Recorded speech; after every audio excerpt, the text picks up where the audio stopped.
Hi friends, ఏదైనా star hero cinema వస్తుందంటే అందరికంటే ఎక్కువ ఉత్సాహం చూపించేది, ఆనందపడేది ఫ్యాన్స్ మాత్రమే.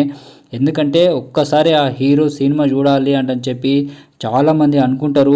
అటువంటిది ఆ హీరోనే చూడాలి, ఏదైనా ఈవెంట్ కానీ ఏదైనా జరిగితే కంపల్సరీ అటెండ్ అవుతారు. ఎందుకంటే ఆ హీరోని చూడాలి అంటని చెప్పి చాలా ఉత్సాహంతో పోతారు. అటువంటిది ఆ ప్రీ రిలీజ్ ఈవెంట్ కానీ, ట్రైలర్ లాంచ్ ఈవెంట్ కానీ, సక్సెస్ మీట్ ఈవెంట్ కానీ ఏదైనా సరే ఆ హీరోని చూడడానికి చాలామంది ఎగబడిపోతారు. ఒకవేళ ఆ హీరో మాట్లాడితే చాలు, అతని మాటలు అతని స్పీచ్ వినాలంటని చెప్పి అనుకుంటారు. అటువంటిది ఆ హీరో డ్యాన్స్ చేస్తే ఎట్లా ఉంటుంది, పాటలు పాడితే ఎట్లుంటుంది, ఆ స్టేజ్ పైన ఇంకా ఫ్యాన్స్ ఆనందానికి అవధులు లేకుండా పోతాయి. అటువంటిది మన తెలుగు సినిమాకి వచ్చేసరికి ఎంతగానో ఎదురు చూస్తున్న ఫ్యాన్స్ కోరిక మేరకు హీరో లాస్ట్లో స్పీచ్ ఇస్తాడు. ఆ స్పీచే కాకుండా హీరో డ్యాన్స్ చేస్తే, పాటలు పాడితే ఇంకా ఫ్యాన్స్ ఆనందానికి అవధులు లేకుంటాయి. కానీ మన తెలుగు సినిమాలో ఓన్లీ స్పీచ్ వరకే పరిమితం అయిపోతుంది. కానీ బాలీవుడ్లో చిన్న హీరోల నుండి పెద్ద హీరోల వరకు అందరూ ఫ్యాన్స్ని ఉత్తేజపడడానికి డ్యాన్సులు చేస్తారు, పాటలు పాడతారు. కానీ మన తెలుగు సినిమాలో అటు ఏరు. ఇప్పుడు ట్రెండ్ చేంజ్ చేసిండు మన విక్టరీ వెంకటేష్. సంక్రాంతికి వస్తున్నాం సినిమా కోసం ఆయన స్టేజ్ మీద పాటలు పాడిండు, డ్యాన్సులు చేసిండు.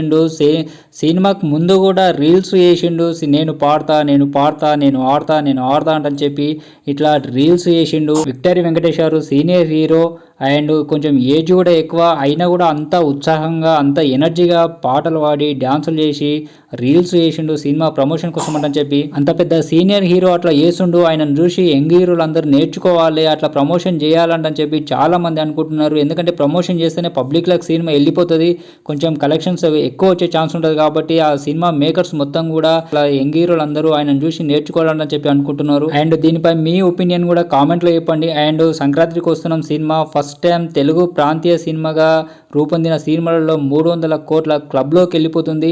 అండ్ ఈ సినిమా ప్రాఫిట్లకు వచ్చేసరికి దిల్ రాజుకు మంచి ప్రాఫిట్ ఇస్తుంది. ఈ సినిమా ఓవరాల్గా వెంకటేష్ గారి రెమ్యునరేషన్ కానీ, హీరోయిన్ల రెమ్యునరేషన్ కానీ, డైరెక్టర్ రెమ్యునరేషన్ కానీ అన్ని కలుపుకొని 50 కోట్ల వరకు అయ్యిందంటని చెప్పి తెలుస్తుంది. కానీ ఈ సినిమా కలెక్షన్స్ 300 కోట్లు దాటినాయి. షేర్ పరంగా చూసినా కానీ 150 కోట్ల షేర్ వచ్చిందంటే షేర్ పరంగానే 100 కోట్ల ప్రాఫిట్ ఆల్రెడీ వచ్చేసింది.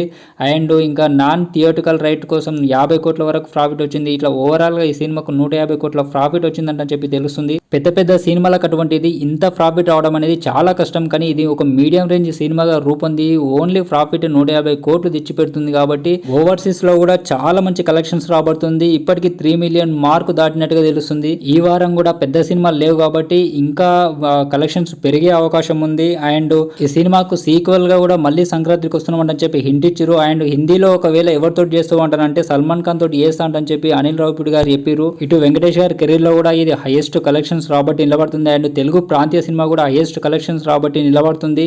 ఓన్లీ సినిమా చూసి పక్కకు జరిగిపోవడము, ఏదో ప్రమోషన్లు వచ్చి మాట్లాడడం కాకుండా ఆయన సినిమా ప్రమోషన్స్ కోసము రీల్స్ చేయడము, స్టెప్పులు వేయడము, స్టేజీల మీద హీరోయిన్లతోటి డ్యాన్సులు చేయడము, అసలు మామూలుగా ఎనర్జెటిక్గా చేస్తలేడు. చేయడం కూడా చాలా ఉత్సాహంగా చేస్తున్నాడు. ఆయన ఏజ్కి అంత ఎనర్జెటిక్గా చేయడం అనేది చాలా గొప్ప అనుకోవాలి. మరి యంగ్ హీరోలు అందరూ ఆయన చూసి నేర్చుకొని మిగతా సినిమాలకు అట్లా ప్రమోషన్స్ చేస్తారా చేయరా అనేది చూడాలి. అండ్ మీకు ఈ వీడియో నచ్చితే లైక్ చేయండి. మరిన్ని అప్డేట్స్ కోసం ఛానల్ని సబ్స్క్రైబ్ చేసుకోండి. Thank you friends.